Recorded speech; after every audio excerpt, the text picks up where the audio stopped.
경제 파워. 곽수종의 생생경제.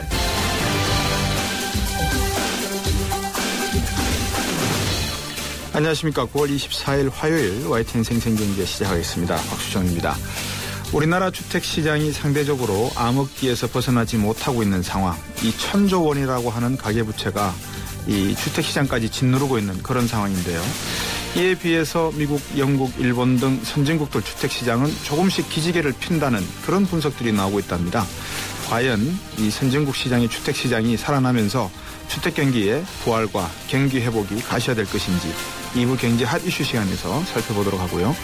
지금 또 하나의 국내의 주요한 이슈가 이 동양그룹 문제인 것 같습니다. 유동성 위기에 직면하면서 이 동양그룹 계열사와 또 계열증권, 금융사에 투자한 개인 투자자들 어떤 피해가 발생할지에 대한 두려움, 이런 것들이 상당히 심각해지는 것 같습니다. 웅진과 STX 사태를 비추어 볼 때 과연 동양그룹 회사채 시장의 불안감이 확산되지는 않을까. 3부 경제 핫 이슈 시간에서 다뤄보도록 하겠습니다. 곽수종의 YTN 생생경제 1부 시작합니다.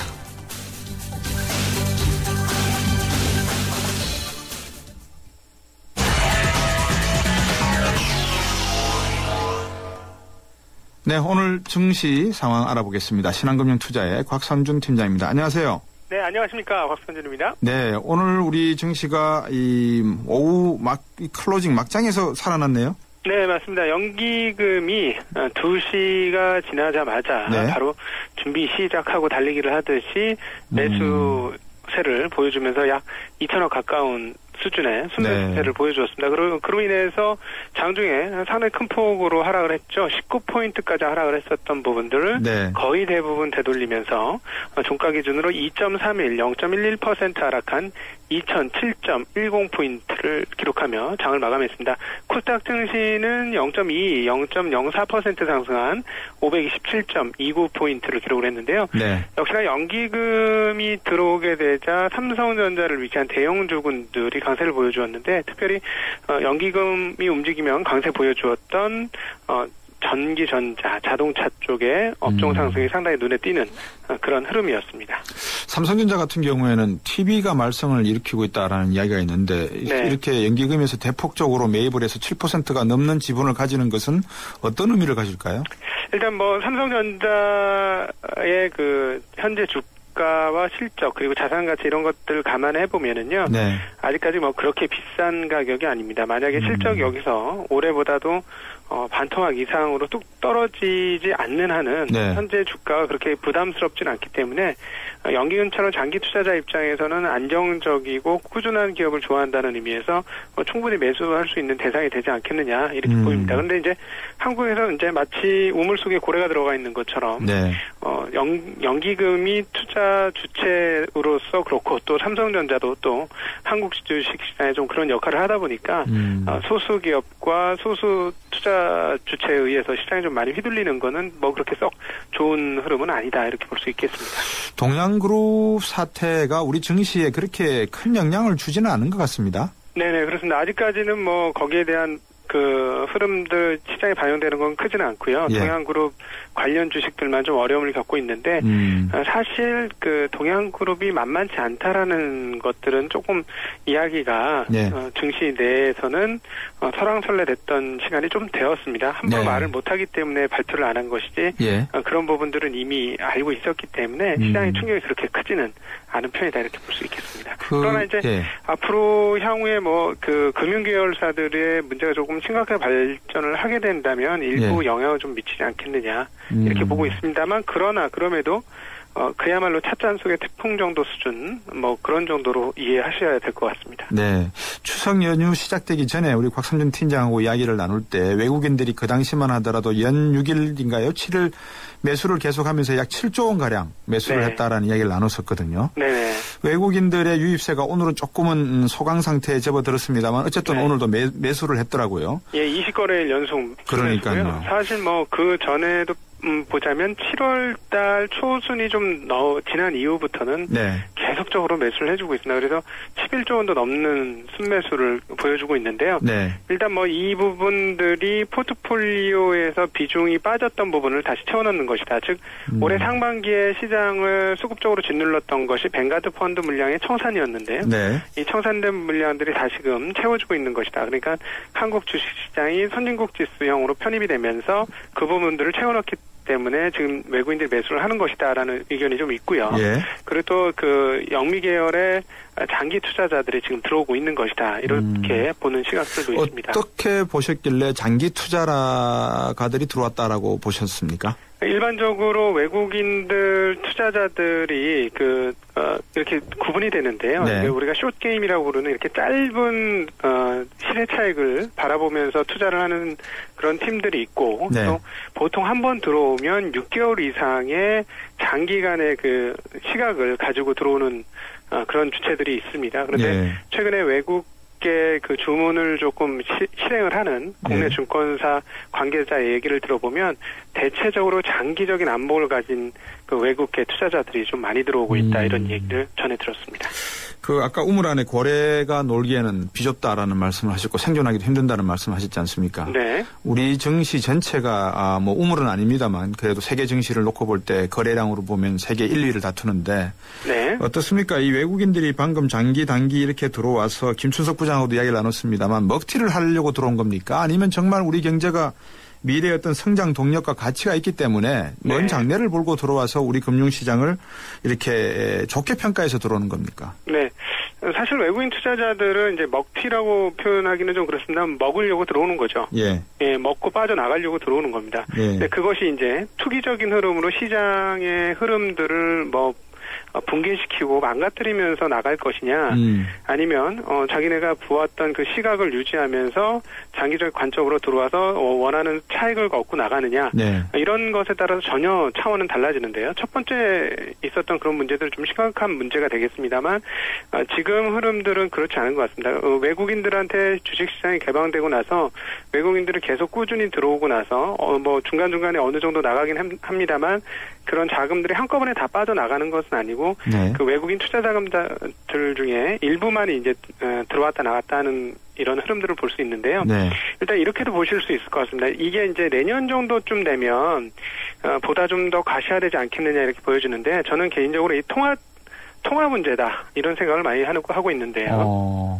그러니까 미국 달러가 통화량이 4배 정도 증가를 했기 때문에 예. 이 부분을 현금으로 들고 있는다는 것은 투자자 입장에서 정말 바보 같은 짓입니다. 그렇죠. 예. 그러니까 이 그 현금을 다른 자산으로 옮겨놔야만 가치 하락을 피할 수가 있게 되는데요. 예. 그렇다면 그런 측면에서 봤을 때 세계의 여러 가지 자산들 중에서 한국 자산들은 나쁘지 않은 자산이다 이렇게 볼 수 있습니다. 왜냐하면 경상이 꾸준히 흑자가 나고 있는 상황이고 다른 나라에 비해 재정적인 흐름이나 이런 것도 그렇게 나쁘지 않기 때문에 충분히 한국은 투자 매력이 있고 한국에 투자를 한다면 통화 가치를 지킬 수 있는 그러니까 현재의 평가 기준의 가치 이상을 얻을 수 있는 그런 시장이기 때문에 충분히 들어올 수 있는 시장이다 이렇게 볼 수 있죠. 게다가 한국 원화는 약간 저평가 상태다 이렇게도 볼 수 있기 때문에 여러 가지 매력이 있습니다. 그래서 오히려 좀 우려가 내년도에 보면서 우려가 되는 게 과거 2007년도 중국 시장이 그랬고요. 90년대 일본 시장이 그랬었는데 경상 흑자가 나고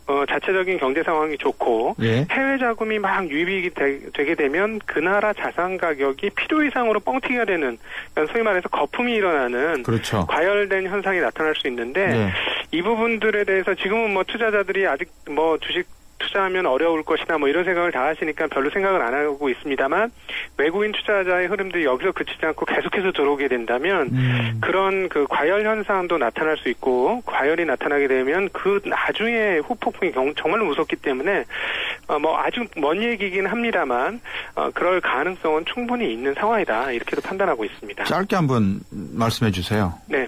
그러는 외국인 투자가들은 한 손에서는 투자를 하지만 뒤에서 하는 이야기는 저도 많이 외국인 투자가들을 만나서 들은 이야기는 한국 가계부채 문제 정말 심각하다는 이야기를 많이 하거든요. 심각하죠.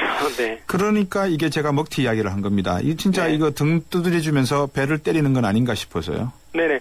이렇게 보시면 되겠죠. 가계는 가계고요. 예. 기업은 기업입니다. 이게 최근에 한국 경제 흐름이자 예. 세계 경제 자본주의의 흐름이다 이렇게 볼 수 있는데, 즉 부익부 빈익빈이 더 굉장히 강화되어 있죠. 좋은 곳은 더 좋고 나쁜 곳은 더 어려운 것이 현재의 상황들인데요. 주식시장은 기업시장입니다. 기업들이 돈을 많이 당기고 있는 그런 시장 상황이기 때문에 주식 자산은 상대적으로 좀 상황이 낮다. 물론 서민 가계 경제는 굉장히 어렵다. 양분 완전히 갈라지는 그런 시장 성격을 지금 가지고 있는 게 한국 경제 아니냐 이렇게 생각하고 있습니다. 네, 오늘 말씀 잘 들었습니다. 고맙습니다. 네, 감사합니다. 신한금융투자의 곽상준 팀장이었습니다.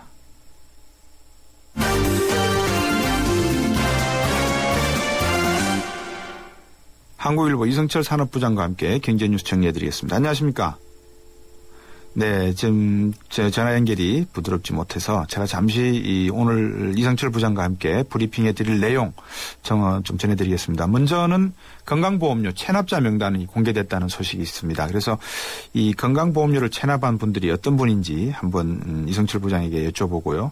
그다음에 두 번째는 동양그룹 이야기입니다. 역시. 그래서 이 순서대로 한번 이성철 부장과 경제뉴스 브리핑 해드리겠습니다. 안녕하세요. 안녕하세요. 자, 이 건강보험료 체납자 명단 공개됐다면서요? 예, 상습적으로 고액의 건강보험료를 내지 않는 체납자 993명 네. 인적사항이 25일, 그러니까 내일부터 국민건강보험공단 홈페이지를 통해 공개가 된다고 합니다. 네. 체납 발생일로부터 2년이 지난 건강보험료, 연체료, 그다음에 뭐 체납 처분비 등을 합쳐서 1,000만 원이 넘는 경우 이제 공개가 되는데 몇 가지 사례가 오늘 이제 소개가 됐습니다. 네. 보유하고 있는 토지와 건물 가격이 재산 과표상으로 225억 원에 달하는 자영업자 피모 씨 4년여 동안, 그러니까 2년 반 동안 네. 7,300만 원의 건강보험료를 내지 않았다고 합니다. 네. 225억 원의 재산을 가지고 있는 사람이요. 네. 변호사 K모 씨, 차를 대형차 2대를 가지고 있고, 법률사무소를 지방에서 운영하고 있는데, 네.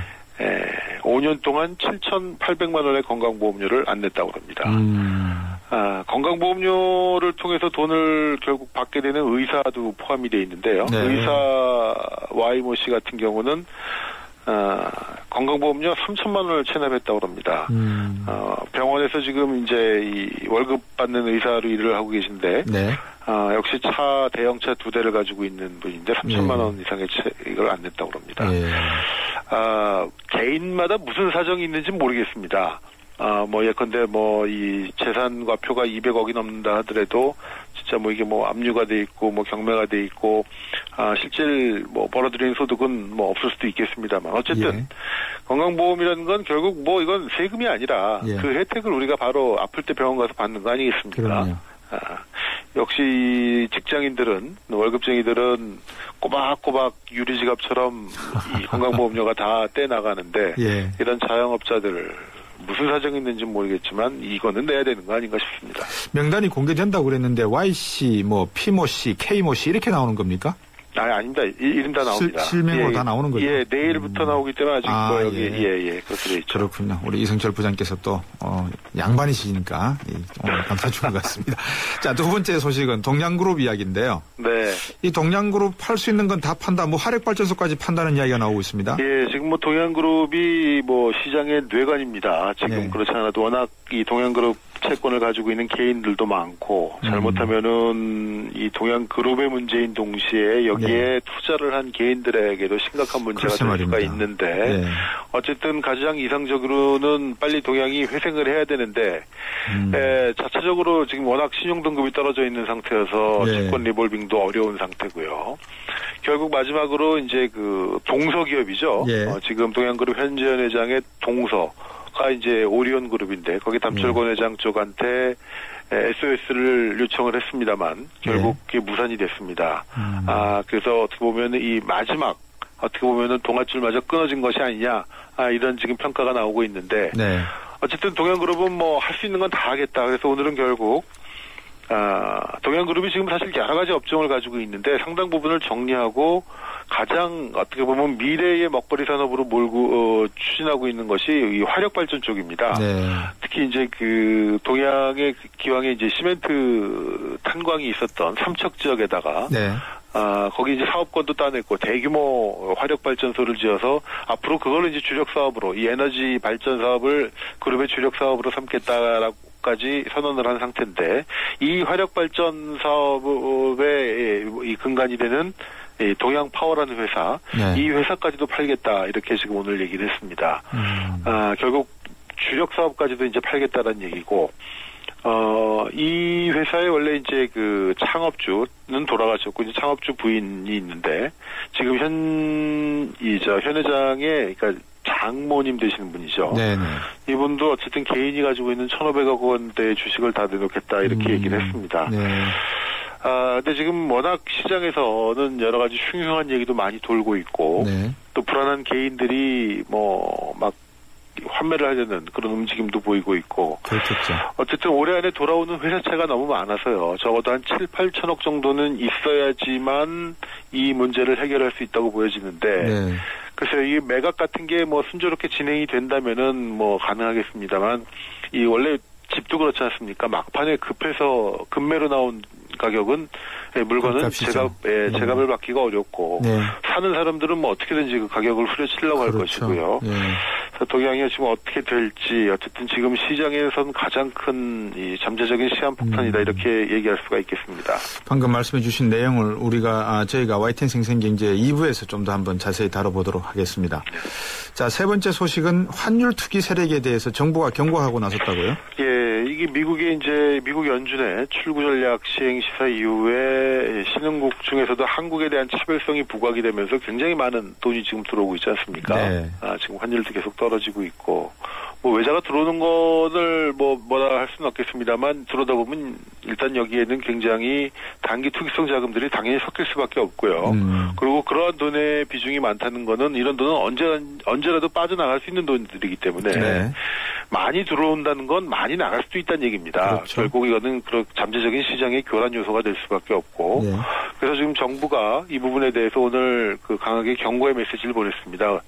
그래서 이 자동차, 정유, 중공업 이렇게 수출입 쪽을 많이 담당하는 업체들, 재무 담당자들하고 간담회를 열어가지고 이런 외환시장의 쏠림 현상에 대해서 우려를 전달했고, 특히 기업들 같은 경우도 이제 환율이 떨어질 것이라는 기대감 때문에 보유하고 있는 달러들을 계속 쏟아내고 있습니다. 그러다 보면 결국 그거 자체가 환율을 더 떨어뜨리는 요인이 그렇죠. 되고 악순환이 되고, 이때 들어온 외국인들은 나중에 나갈 때 주식으로 벌고 환으로 벌고 네. 2배의 이 배만 네. 장사를 할 수 있는 이런 상황인데 네.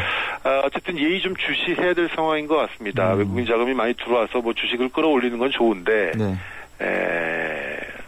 많이 들어온 건 앞서도 말씀드렸지만 언제든지 나갈 수 있는 돈이란 얘기고요. 그러니까요. 특히 이게 환율하고 연관이 되어 있기 때문에 어떻게 보면 정말로 외국 자금의 배만 불리는 그리고 이 시장 교란을 통해서 그 피해는 국내 투자자들이 다 고스란히 떠안게 되는 그런 상황이 오지는 않을까 걱정이 됩니다. 그래서 제가 박상준 팀장한테도 조금 전에 먹튀가 아니겠는가 여쭤봤었는데 네. 자, 그건 외부에서 영향이고 간단하게 한번 우리나라 빚이 500조 원이다 그러면 이자 비용만도 상당하겠습니다. 네. 나라 빚이 지금 500조 원에 육박하고 있죠. 예. 그래서 그거에 대한 이자로 나가는 돈만 연간 20조 원이 넘어선다고 합니다.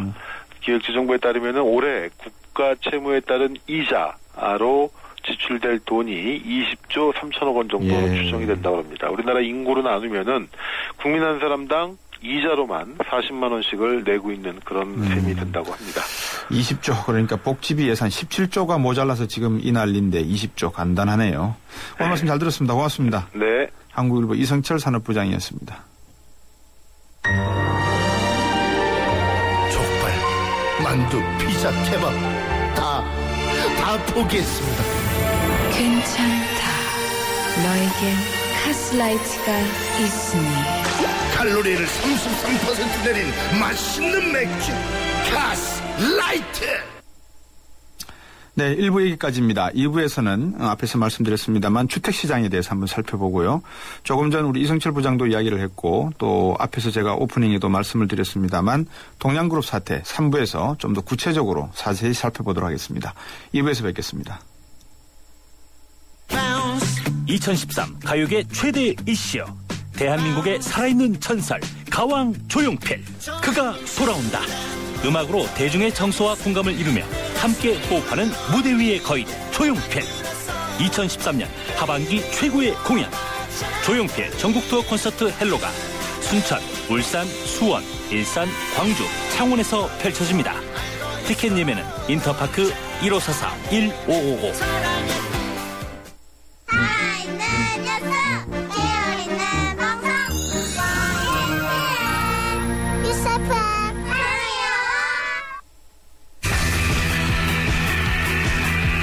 경제프리인 곽수종의 생생경제. 세상의 베이스가 되다 포스코 협찬으로 곽수종의 YTN 생생경제 2부 시작하겠습니다. 청취자 여러분들과 어떻게 하면 더 가깝고 또 쉽게 만날 수 있을까, 또 양질의 음질 서비스를 해드릴 수 있을까, 물론 정보도 포함이 됩니다만 YTN 라디오가 고민 끝에 새로운 애플리케이션 앱 예스를 출시했다고 합니다. 예스, 영어로 말할 때 예스입니다. 긍정의 의미겠죠. 지금 여러분들 혹시 스마트폰 사용하고 계시면 스마트폰을 한번 이렇게 열어가지고 구글 플레이스토어 한번 이렇게 애플리케이션이 있습니다. 그걸 한번 눌러보십시오. 또 만약에 아이폰을 쓰고 계시는 분이 계시면 아이폰 웹스토어를 이렇게 손으로 툭 치시면 그리고 거기다가 돋배기가 나오는 메뉴판에다가 YTN 라디오 앱 YES를 한번 쳐보십시오. 그러면 예스를 설치할 수 있는 프로그램이 뜰 겁니다. 그대로 시킨 대로 하시면 여러분들께서 YTN 생생경제는 물론이고 여러 가지 YTN 라디오 서비스를 양질의 음질 서비스로 들으실 수 있습니다. 실시간입니다. 여기에 사연을 남겨주시면 더군다나 추첨을 통해서 10월 5일 고양시에서 열리는 조용필 투어 콘서트 헬로 티켓을 드린다고 하니까요. 님도 보고 뽕도 따고 하는 재미를 누리시길 바라겠습니다. 지금까지 사용했던 단문 50원, 장문 100원 부과되는 휴대전화, 우물정 0945번도 그대로 사용하셔도 되고요. 또 트위터는 @ YTN 밑줄 그대로 사용하셔도 됩니다. 웹사이트도 있고요. 여러분들께서 라디오만 키면은 제 방송을 다 들으실 수 있지만 그래도 이렇게 직접 참여하셔서 서로 의견을 나누실 수 있는 방법도 되니까 한번 이용해 보시면 고맙겠습니다. 많은 참여와 의견 기다리겠습니다. 스케일이 다른 수도권 최대 신도시 KTX 개통시 강남 수서역까지 20분 일과 생활이 함께하는 차족 신도시. 이제 더 큰 감동의 오케스트라가 동탄 이 신도시에서 연주됩니다. 도시의 감동, 생활의 감탄. 동탄 이 신도시는 LH 한국토지주택공사와 경기도시공사가 함께합니다. 운전 똑바로 해! 욱 하기 전에 1, 2, 3, 4, 5, 6, 7 7초만 생각해보세요. 안전한 운전을 위해 꼭 필요한 시간. 삼성카드가 당신의 참 실용적인 생활과 함께합니다. 그렇게 빨라서 뭐하냐고? 더 빨리 생각하고 더 빨리 행동하고 더 빨리 도전했던 사람들이 세상을 바꿨으니까. 이것이 SK텔레콤이 더 빠른 LTE를 더 빨리 당신에게 전하는 이유. LTE는 SK텔레콤.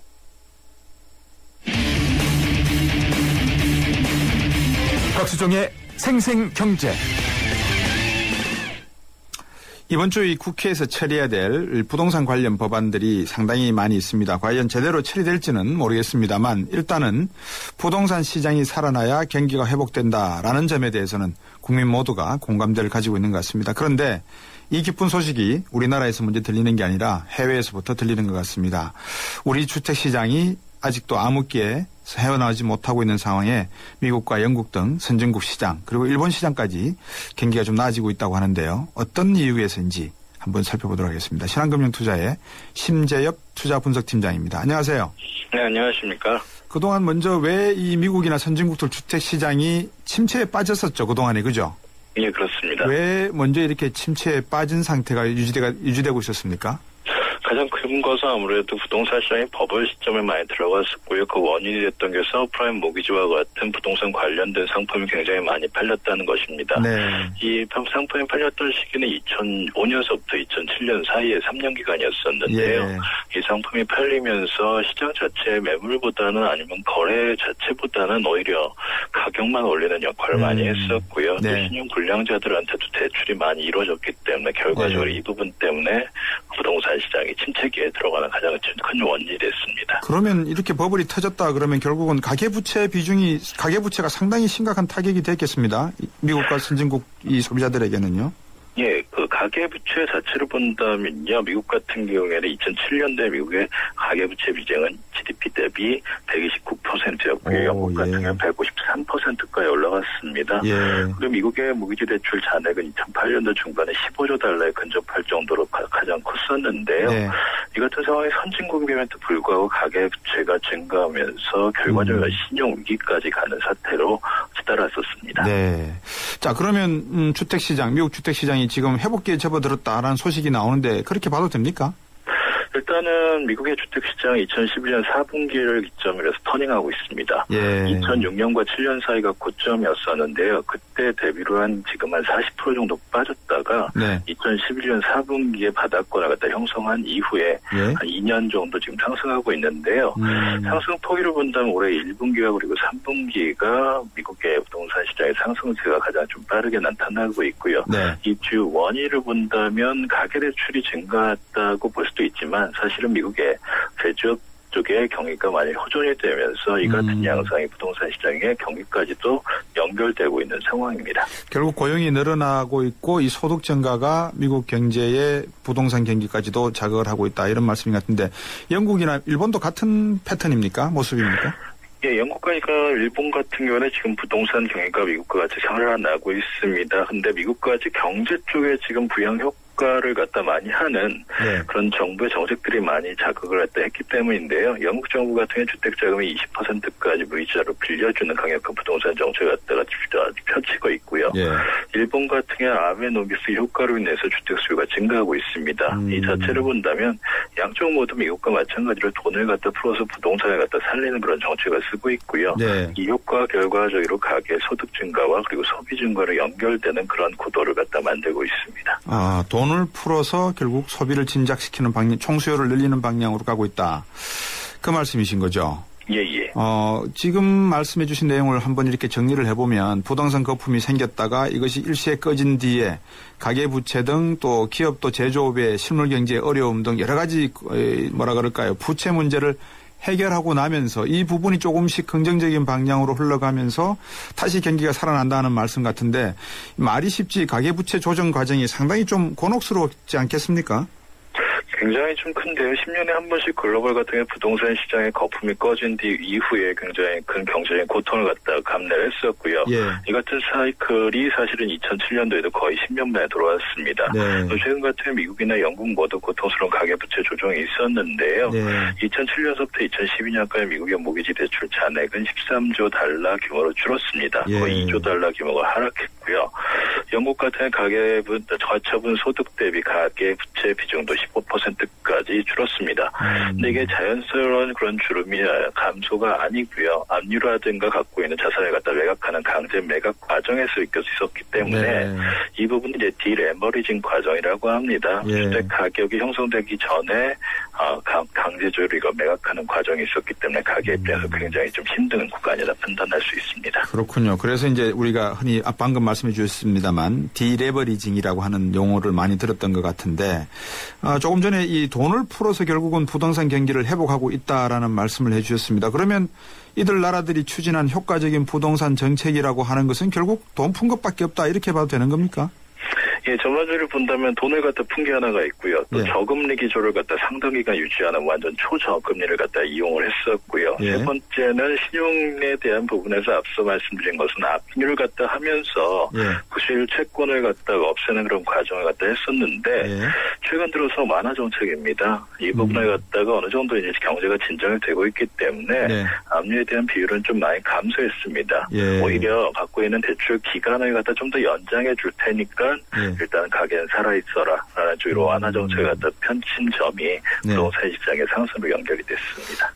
미국이나 영국 이런 쪽에서는 부동산 버블이 일어나서 이게 터지면서 가지고 있던 자산의 가격이 추락을 하면서 가계부채 문제화 되어버렸고 우리는 지금 부동산 버블이 터지기 직전인데 가계부채 문제가 되고 있는 상황이고 그래서 지금 우리 부동산 시장이 더 암흑기에 빠져들었다 이렇게 봐야 되는 겁니까? 차이가 뭡니까? 이 두 시장 간에?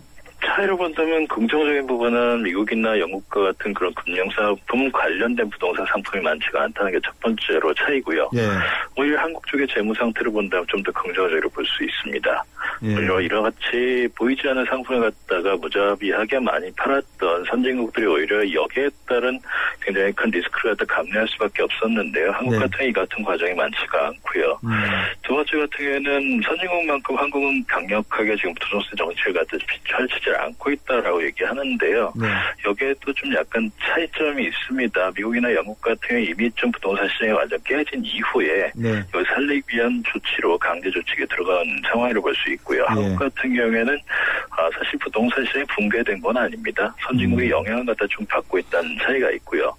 세 번째 같은 경우에는 미국이나 영국 같은 경우는 인플레이션, 그러니까 자산 자체의 가치가 올라가는 상태가 아니었습니다. 디레버리징이라고 해서 디플레이션 상태가 있었는데요. 한국 같은 경우에는 그만큼의 경제적 타격이 많지가 않았기 때문에 인플레이션을 아직은 좀 우려할 수 있는 단계입니다. 그래서 강력한 부동산 정책을 갖다 취했다가는 부작용이 나올 수도 있었습니다. 예, 우리는 오히려 지금 강력한 부동산 경기 부양책을 실시하다가는 오히려 역효과를 낼 수 있다 이 말씀이신 거죠? 예, 그럴 가능성도 있습니다. 가계부채 문제가 사후적이냐 사전적이냐의 문제도 상당히 중요할 것 같은데 어쨌든 정부 입장에서는 가계부채 문제를 좀 줄여놔야지만 부동산 시장에서도 좀 회복의 기미가 보이지 않을까 이런 선진국의 사례를 반면교사로 삼을 만한 점도 있지 않을까요? 어떻게 보십니까?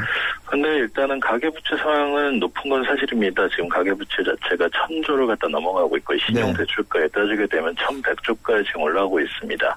이미 1,000조에 대한 부분은 2011년도에 돌파를 했다고 볼 수가 있는 상황이기 때문에 정부 입장에서도 가계부채 상황은 상당히 좀 높다고 볼 수가 있는데요. 이것보다 좀 더 고민해야 될 부분은 한국은행에서 지금 자금 순환표를 갖다가 발표를 했는데요. 2분기 말 올해 겁니다.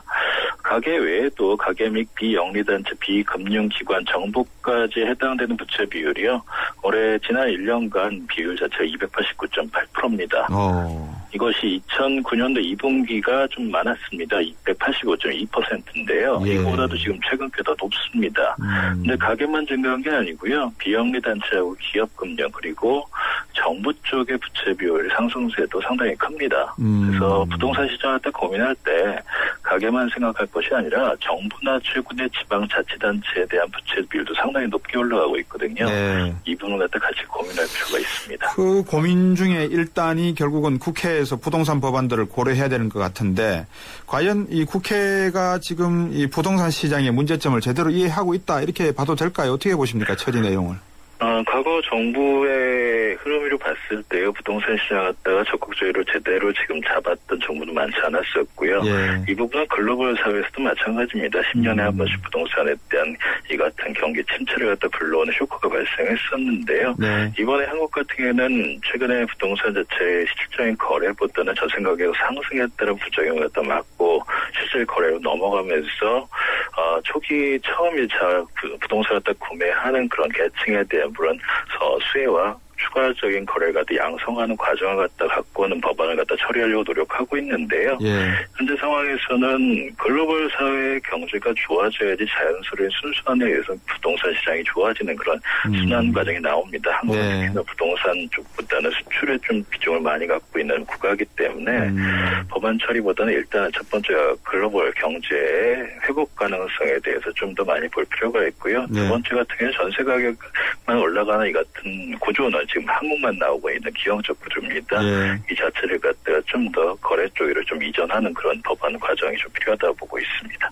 우리 경제가 수출 경제다 보니까 글로벌 경제 회복이 있어야지 부동산 시장도 기지개를 켤 것이고 구조적인 어떤 기형 전세가 월세가에 대한 기형적인 구조 문제는 국회에서 법적으로 좀 고민을 해야 된다 이 말씀인 것 같습니다. 오늘 말씀 잘 들었습니다. 네, 감사합니다. 신한금융투자의 심재엽 투자분석팀장이었습니다. 시사 경제 프로 곽수종의 생생경제를 다양하게 만나는 방법. 인터넷에서 YTN 라디오를 검색하면 지금 방송되고 있는 생생경제와 지난 방송을 다시 들을 수 있고 YTN 애플리케이션과 팟캐스트를 통해서도 들을 수 있습니다. 언제 어디든 손쉽게 만날 수 있는 곽수종의 생생경제 참 좋다. 장바구니 경제학 시간입니다. 뉴스핌의 김윤경 기자입니다. 안녕하세요. 네, 안녕하십니까. 우유값 오른다는 소식이 있습니다. 네, 이미 좀 오르고 있습니다. 추석 연휴 지나고 나서 오르고 있는데요. 예. 1리터짜리 흰우유를 기준으로 하면 한 200원 가량씩 올렸는데 아직 인상하지 않은 업체들도 아마 조만간 다 올릴 것으로 보입니다. 이게 네. 이 중국 관광객들도 우리 우유를 좋아한다 그러는데 왜 중국인들한테 좀 올리면 안 될까요? 네, 우리 중국인들보다도 또 우리 그 우유를 좋아하는 사람들도 상당히 좀 많이 그렇죠. 있고요. 예, 아이들도 있는데 우유값을 올린다고 하면 일단은 좀 저항이 있는 게 사실입니다. 예. 그리고 또 이 우유를 재료로 하는 제품 가격이 다 오를 수밖에 없는데 뭐 대표적인 것이 요구르트 거고요. 네. 치즈 그리고 가공우유 이런 것들도 가격이 줄줄이 오르고 있습니다. 네. 그리고 또 통상적으로 약간의 시차만 있지 결국은 제품가가 우유가를 따라가게 되는 것이 제과 제빵 제품의 가격인데요. 예. 빵을 만들거나 할 때는 우유가 아주 많이 들어가지는 않지만은 예. 업체들이 다른 원자재 비용들과 다 비교를 해서 인상폭이나 시기를 조정하겠다 이렇게 밝히고 있는 것을 보면은 올릴 가능성도 있어 보입니다. 그러면 커피 라떼 가격도 오르는데요? 네, 제가 좋아하는 거라서 저는 더더욱 유감인데 예. 일반 프랜차이즈 커피숍에서 판매하고 있는 카페라떼의 경우에는 원재료에 우유가 상당히 많이 들어갑니다. 40% 정도가 들어가게 되는데 그동안에도 이 우유값이 인상되면은 이걸 이유로 해서 카페라떼 가격을 올려왔습니다. 그리고 이미 이 원유가 연동제가 시행이 된 8월부터 카페라떼 가격을 올려받고 있는 그런 커피숍도 있더라고요. 예, 그리고 지난 2011년을 기억을 해보면은 당시 원유 가격이 10%가 오르니까 프랜차이즈 커피숍에서도 관련 제품 가격을 비슷하게 올렸습니다. 네. 그 정도대로 한다고 한다면은 카페라떼 가격이 이번에도 한 200원에서 300원쯤 오르지 않을까 예상이 되고 있습니다. 그렇군요. 예, 근데 최근에 뭐 저도 전해드린 적이 있었는데 네. 국제 원두 가격은 2년 전에 비해서는 현저하게 낮아졌거든요. 네. 근데 이거는 반영하지 않고 우유값 인상은 바로 가격에 반영을 한다고 하면은 커피를 좋아하고 또 우유가 들어간 커피를 좋아하는 소비자인 저로서도 기업에게 좀 물어보고 싶은 그런 심정인데요. 네. 이윤 추구를 최고의 목적으로 하는 것이 기업이라고는 하지만은 아무래도 좀 소비자를 우롱하는 처사가 아닌가 이런 생각이 좀 듭니다. 글쎄 말입니다. 소비자들에게는 커피 마시게 하고 자기들은 우롱차 마시는 것 같아요. 자, 예. 이 두 번째 소식은 영세한 상조업체들 요새 폐업 많이 합니까? 예, 많이 하고 있다고 합니다. 그래서 고객들이 좀 피해를 보는 경우가 있다고 하는데요. 보험처럼 이렇게 가입을 하시는 분들이 주변에 꽤 많습니다. 그러니까 네. 회원 가입을 하고 꼬박꼬박 회비를 넣어두는 건데 이렇게 가입한 회원만 한 350만 명이 된다고 하고요. 네. 또 맡겨진 고객 돈도 2조 8천억 원에 달하고 있다고 하는데 영세한 업체들이 많아서 만약에 이 업체가 도산을 하고 나면은 고객들이 낸 돈을 돌려받지 못하는 그런 경우가 많다고 합니다. 그리고 이제 한 상조회사가 다른 상조회사에 인수합병이 됐다라고 하면은 네. 회원은 보통 이제 그대로 인계가 되는데요. 인수한 회사에 그래서 내가 낸 돈을 달라라고 요청을 하면은 네. 우리는 그럴 의무가 없다라고 하는 경우가 적지가 않다고 합니다. 예. 이런 분들은 어떻게 설득을 해야 될지 모르겠어요. 고객들 보호하는 장치가 필요하지 않습니까? 이러면? 예, 일단 원칙적으로는 상조회사가 회원이 탈퇴를 하면은 언제든지 그동안 부었던 선수금을 돌려주도록 돼 있습니다. 네. 근데 규정이 회사마다 달라서 선수금을 얼마나 돌려받을 수 있을지는 다르기는 한데 일부 상조회사들은 이런 규정이 있는 것도 알면서도 차일피일 좀 미루면서 핑계를 대는 그런 경우가 적지 않다고 합니다. 그래서 올해 상반기에 1372 소비자 상담센터에 접수된 상조 관련 상담이 2,700건을 넘는다고 하고요. 이 가운데에서 90%가 이렇게 돈을 돌려받지 못한 경우입니다. 그런데 예, 방금 말씀하신 것처럼 보호장치가 별로 없습니다. 네. 현행 법상으로는 영업권을 넘겨받은 회사가 선수금을 돌려줄 의무도 넘겨받기는 돼 있는데요. 네. 만약에 이 업체가 선수금을 받지 못했다. 그리고 우리는 회원 명단만 받았다라고 만약에 우긴다라고 한다면은 이와 관련해서는 적용할 법 조항이 없다고 합니다. 아니 이거 완전히 땅 짓고 헤엄치기 아닙니까? 그렇죠. 그래서 결국은 이 법정으로 가는 것밖에 방법이 없는 게 현실인데요. 예. 그래서 지금 돈 못 받은 사람들이 상당히 많아서 집단 소송이라도 벌여야겠다라고 생각을 해서 예. 한국소비자단체 협의회가 8개 상조회사의 고객을 모으고 있다고 합니다. 그리고 한 40여 명이 소송에 참여하겠다 이런 의사를 밝혔다고 하는데 예. 문제는 문을 닫고 있는 영세한 그런 업체들이 상당히 많이 있고요. 지금도 자산이 10억 원 이하인 영세한 그런 업체의 비율이 절반 정도가 됩니다. 그렇기 때문에 이게 계속 소송으로 가서 긴 시간을 끌고 또 비용이 들고 이렇게 하기보다는 상조업계에 적용할 수 있는 법조항이 빨리 좀 마련돼야 된다 이런 얘기가 좀 나오고 있고요. 예. 아직까지는 그런 것들이 없기 때문에 고객들이 스스로 상조계약을 맺기 전에 공정거래위원회 홈페이지에 가면은 등록된 업체들을 확인할 수가 있습니다. 네. 등록된 업체가 맞는지를 확인을 하고 또 그 선수금은 얼마나 보전을 해주는지 이런 것들을 확인한 뒤에 가입을 하시는 것이 피해를 막을 수 있는 최선의 방법입니다. 예. 참 이 상조 문제 어제 오늘의 문제가 아닌 것 같은데 정부 쪽에서 그냥 손 놔두고 지켜만 볼 게 아니라 좀 관심을 가지고 소비자들 피해를 좀 막아줬으면 좋겠어요. 그죠? 네, 그렇습니다. 네. 김윤경 기자는 쇼핑을 오프라인에서 많이 하세요? 온라인에서 많이 하세요? 그게 이제 어떤 거냐에 따라서 다른데, 예. 저 같은 경우는 직접 제품을 확인해야지 좀 직성이 풀린다고 할까, 그런 성격이라서, 예. 어떤 물건이든 직접 한번 확인을 한 다음에, 예. 온라인에서 같은 제품 가격이 싸면은 그렇게 구매를 하는 편입니다. 네. 그래서 이렇게 하시는 분들이 많아서 이런 사람들을 쇼루밍족이라고 불러왔습니다. 예. 그러니까 매장. 그러니까 쇼룸을 둘러보고 예. 눈도장을 찍은 다음에 더 싼 가격에 온라인에서 사는 거죠. 네. 그래서 대한상공회의소가 조사를 해봤더니 조사 대상이 된 사람들의 한 4분의 1 정도가 이 쇼루밍족인 것으로 조사가 됐는데요. 이제는 이렇게 반대로 하는 똑똑한 소비자들도 늘고 있다고 합니다. 네. 그래서 뭐 이름 붙이기 좋아하니까 역쇼루밍족이라고 일컫고 있습니다. 역쇼루밍족 참 예. 이 온라인에서 비교를 해본 다음에 그러면 오프라인 매장에서 물건을 구입한다 이런 내용인가요? 네, 그렇습니다. 그러니까 일단 제품이 어떤 건지 요즘에는 인터넷에 제품명만 치면은 구매 후기 같은 것들이 상당히 많이 올라와 있거든요. 네. 네, 이런 것들을 꼼꼼하게 살펴본 뒤에 오프라인 매장에 가서 확인을 하고 구입을 한다고 합니다. 네. 근데 특히나 이게 많이 있을 수 있는 분야가 화장품 같은 것들인데 네. 직접 발라보거나 유통기한이나 이런 것들을 좀 확인을 해야지 되니까 네. 역쇼루밍 쪽이 많은 품목이고요. 저는 잘 못하겠는데 의류 같은 경우에도 발품을 팔지 않고 백화점마다 인터넷 쇼핑몰이 있으니까 거기서 일단 눈으로 확인을 해보는 겁니다. 네. 그런 다음에 알맞은 제품을 선택을 해서 직접 매장에 가서 입어보고 선택하는 그런 사람도 많이 늘고 있다고 합니다. 예. 이게 이제 보통 백화점 이런 데 가면 자꾸 호객 행위를 하잖아요. 한번 입어보세요. 그렇죠. 그러니까 예. 괜찮은 분들은 그냥 집에서 일단은 조용한 데서 그죠? 먼저 구입하시는 네. 거죠. 그렇군요. 역쇼루밍족도 많이 늘 것 같아요. 앞으로 어떻게 보세요? 예, 일단은 최저 가격만 본다면은 온라인에서 사는 것이 대개는 유리합니다. 네. 그렇지만 직접 볼 수 없다는 리스크가 있고요. 네. 또 오프라인 매장에서 보면은 포인트를 많이 쌓아준다든지 또 경품을 준다든지 이런 것들이 있기 때문에 따져보면은 가격도 큰 차이가 안 난다. 이런 점도 역쇼루밍 쪽을 좀 늘게 하고 있는 것 같습니다. 네. 그리고 또 흥미로운 것은 온라인이 오프라인의 매장에 촉매제 역할을 해주고 있다. 이런 분석도 있는데요. 그러니까 이제 핀터레스트 같은 SNS는 거의 사진으로만 올리는 SNS인데요. 네. 여기에 제품 사진들이 상당히 매력적으로 올라옵니다. 네. 그러면은 온라인 전물 생심인 거죠. 그러니까 계속해서 이런 것을 보다 보면은 오프라인 매장에서 그 제품을 보게 됐을 때 흔쾌히 지갑을 열고 사게 되는 그런 의도하지 않은 역쇼루밍족도 늘고 있는 것 같습니다. 예, 우리 김윤경 기자하고 이야기를 나누면 똑 부러지는 소리가 나서 좋습니다. 오늘 말씀 잘 들었습니다. 고맙습니다. 예, 감사합니다. 뉴스핌의 김윤경 기자였습니다.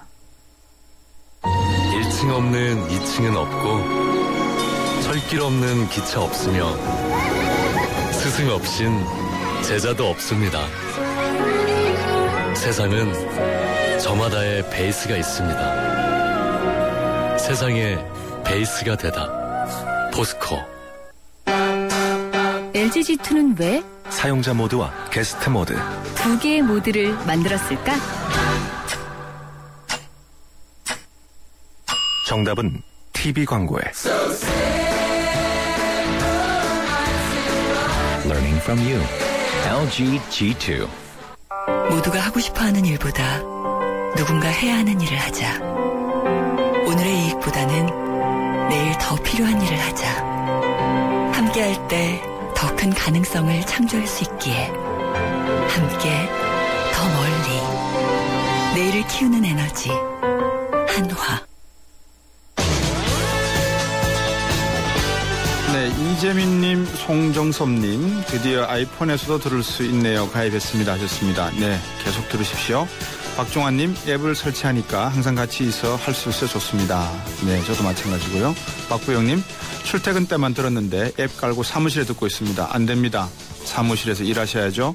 이은주님, 가입했어요. 음질이 듣기 좋아 편합니다. 경제상식 흡입할게요. 그러십시오. 체하지는 마시고요. 김홍근님, 예스 설치하고 환경 설정에서 생생경제 북마크하면 시작할 때 같이 청취할 수 있어 좋습니다 하셨습니다. 김정희님도 가끔 카페라떼 즐기는데 오른다니 크크 하셨습니다. 3부에서 동양그룹 사태 좀 더 자세히 살펴보겠습니다. 혹시 투자하고 계신 분들 자세히 들어보시면 좋겠습니다. 4시 뉴스 듣고 4시 10분 3부에서 뵙겠습니다.